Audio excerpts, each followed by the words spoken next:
ఇండోనేషియాలో భారీ భూకంపం, భూ ప్రకంపనలకు 162 మంది మృతి, పలువురికి గాయాలు.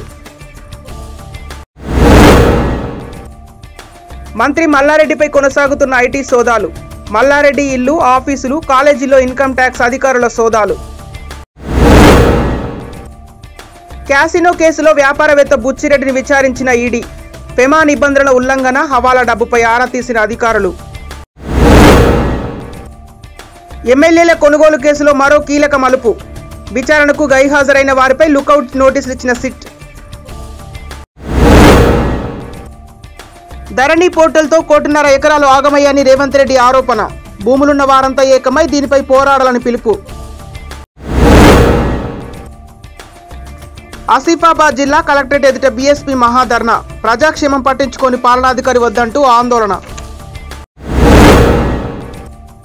ఆదిలాబాద్ జిల్లాలో పులుల సంచారం కలకలం. వరుసగా పశువుల మందపై దాడులతో బిక్కుబిక్కుమంటున్న స్థానికులు.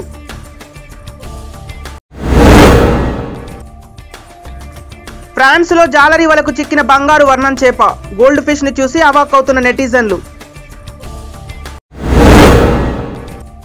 నిజామాబాద్ జిల్లా అమ్మా న్యూస్ ఛానల్ కరపత్రాలు ఆవిష్కరించిన ఏసీపీ కిరణ్ కుమార్. వినూత్న పద్ధతిలో వార్తలను ప్రసారం చేయడంపై ఏసీపీ అభినందనలు. సిద్దిపేటలో స్కీమ్ పేరుతో జనానికి చెడ్డకోపం పెట్టిన కంపెనీ. ప్రజల నుంచి కోట్ల రూపాయలు వసూలు చేసి చేతులెత్తేసిన ప్రత్యూష డెవలపర్స్ కంపెనీ. వికారాబాద్ జిల్లాలో బస్సుల కోసం విద్యార్థుల తిప్పలు. టైంకు బస్సులు రాక తరగతులు మిస్ అవుతున్నామని విద్యార్థులు ఆరోపణ. హీరో నాని నిర్మాతగా రూపొందిన మిడ్ క్యూట్ వెబ్ సిరీస్ ఈ నెల 25వ తేదీ నుంచి స్ట్రీమింగ్ మొదలు.